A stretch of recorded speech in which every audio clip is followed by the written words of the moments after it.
Hello everyone, welcome to my channel. Voltaire নামৰ দাৰ্শনিক এজনে কৈছিল, the best is the enemy of the good.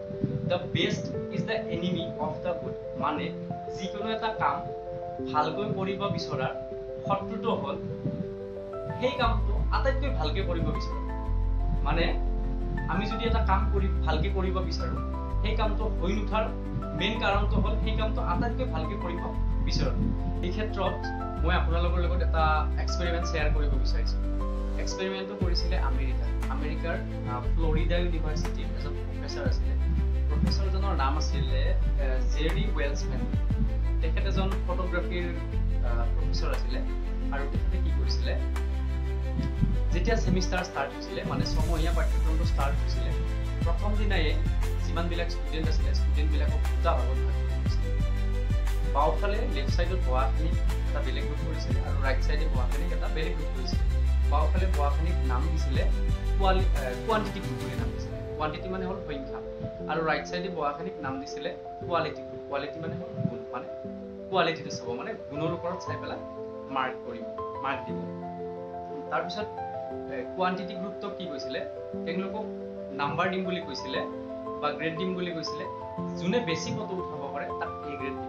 ধৰক যদি 100খন ফটো উঠাব পাৰে তেতিয়াহ'লে এ গ্ৰেড, 90খন যদি ফটো উঠাব পাৰে বি গ্ৰেড, আৰু যদি 80খন তোলে তেতিয়াহ'লে চি গ্ৰেড দিব। আনফালে যিটো কোৱালিটি গ্ৰুপ আছিলে তেওঁলোকক কিন্তু কি কৰিছিলে, গোটেই সেমিষ্টাৰটোত মাত্ৰ এখনেই ফটো উঠাব দিছিলে আৰু কি কৈছিলে যে ফটোখন কিন্তু পাৰফেক্ট হ'ব লাগিব।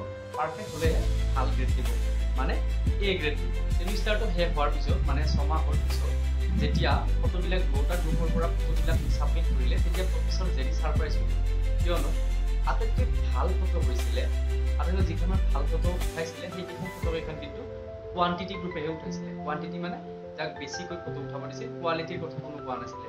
কিন্তু ফটোকেইখন ভাল হ'ব লাগিছিল কাৰ? কোৱালিটি গ্ৰুপৰ। কাৰণ গোটেই সেমিষ্টাৰটোৰ, গোটেই 6 মাহটোৰ ভিতৰত এখনেই মাত্ৰ ফটো বনাব দিছিলে।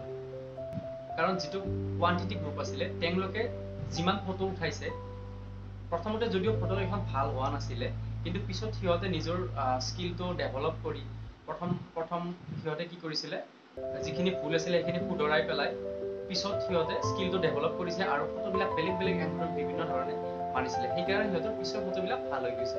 কিন্তু যিটো কোৱালিটি গ্ৰুপ আছিল, যাক মাত্ৰ এখনকৈ ফটো উঠাব দিছিল, তেওঁলোকে কিন্তু এখন ফটোতে বহুত গুৰুত্ব দি একদম পাৰফেক্ট হ'ব বিচাৰিছে, পাৰফেকশ্যন বিচাৰিছে।